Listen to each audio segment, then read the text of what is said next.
It's time to dive beneath the surface and into the minds and hearts of your favorite celebrities and pop culture icons. Welcome to Up and Adam. Hey guys, what's up? You're watching Up and Adam. My name's Adam Newell. And for those of you who don't know me, I'm here to bring you guys all the latest from your favorite celebrities and pop culture influencers.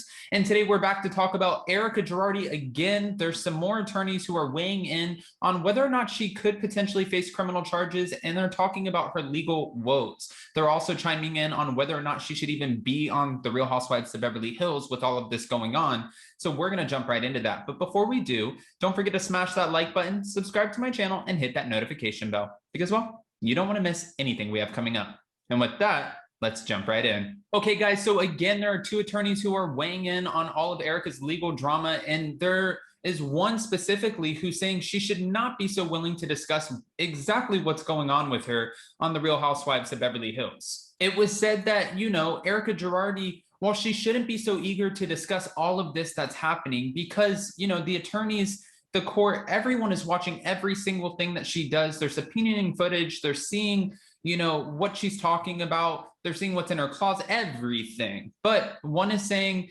that she has been a lot more open with her private life during season 11 than she has in the previous years. Now, she joined on in season 6, but shortly after, she was labeled as an ice queen because we didn't really know too much about what was going on behind closed doors with Erika. We knew that she put on this facade that, it's expensive to be me. I'm not a singer, guys. I'm sorry. But we know that she has been, very forthcoming with Erika Jayne in this whole persona and just letting us know I'm happy in my marriage, even though we have an age difference. There's a big gap here. He does certain things for me. I do certain things for him that just make this relationship work.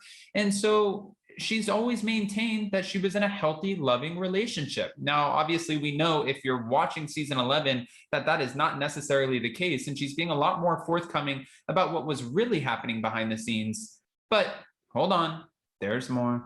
Now, we know that Erika Girardi admitted on the show that she tried to file for divorce on election day in hopes that it was not going to make headlines, not going to make, big news. It wasn't going to be mainstream. However, when you're a real housewife of any franchise, whatever is going on in your life, unfortunately, it plays out to the public. That's why you get paid the big bucks in the contract.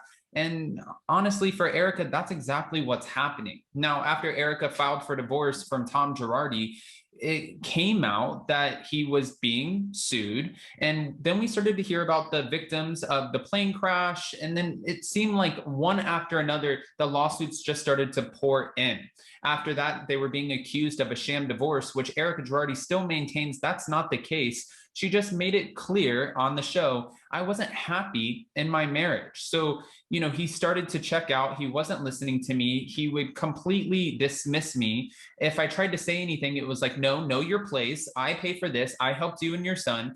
Be quiet. And finally, that just got to be too much. That's how she's explaining it. She's also explaining that even though she had this beautiful, lavish lifestyle, that it wasn't worth it anymore. Money's not everything. Now, again, fans are very split on how they feel about this. Some fans feel, okay, this is all bullshit and, this isn't real.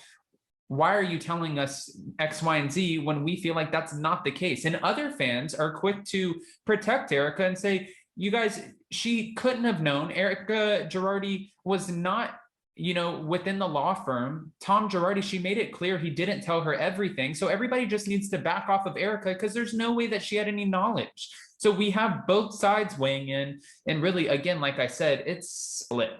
Now, there was a civil bankruptcy attorney, Zev Shetman, I believe that's how you say his name, who chimed in that said, even though Erika filed for divorce and all of this is going on with the legal woes, that doesn't necessarily make it a sham. Zev also told Variety that, there can be a completely legitimate divorce where two people hate each other and they want to get out of this marriage, but they also use the divorce proceedings as a way to, or like a mechanism to transfer assets inappropriately. Zev also added, I think there could be two things that are true here. One, she obviously wants to get divorced for legitimate reasons. And two, there could be sham transactions or avoidable transactions, which is the more appropriate legal term. Zev also added that the term sham is to pretty much referred to the $25 million plus that was transferred to EJ Global, and that, the present day divorce may be real, but that doesn't kind of cure the shams, so to speak, of the past.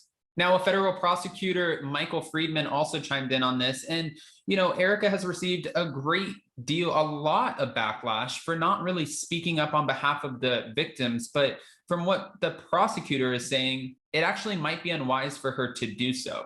He explained, I think that's just treacherous, and pretty much you're damned if you do, and you're also damned if you don't. Okay, we hear you. Michael also added that even if you want to rush to apologize to the victims and distance yourself from whatever's going on, but you don't know if you're going to be investigated, and it could be seen as admitting involvement. The prosecutor also said that, Tom Girardi could eventually be charged criminally, but now that he's no longer allowed to practice law, and also because of his diagnosis with late onset Alzheimer's and early dementia, right now that's not the most important thing. The most important thing would be to get all of these victims the money that they're owed, to get all of the money back and pay these people. That takes precedence over putting Tom Girardi in prison. The prosecutor also added that she's got to be careful because she's close enough to where she could still get herself in a lot of trouble, but said that I think she's probably going to suffer through this stuff for a long time. Michael explained what's in store for the years to come. I think it's going to be fully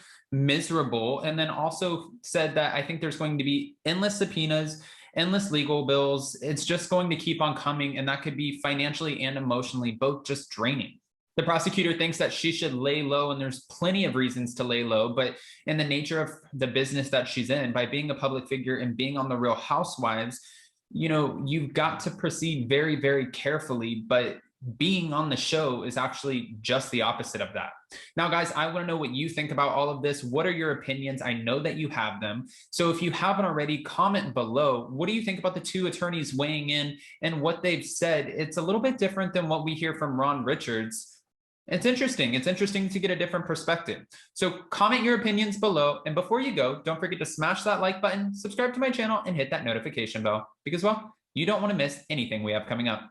And with that, we'll see you next time. Bye, guys.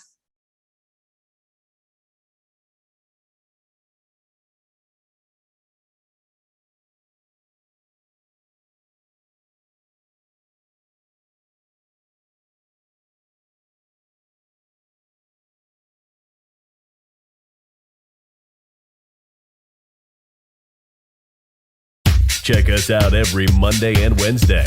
Thanks for watching Up and Adam.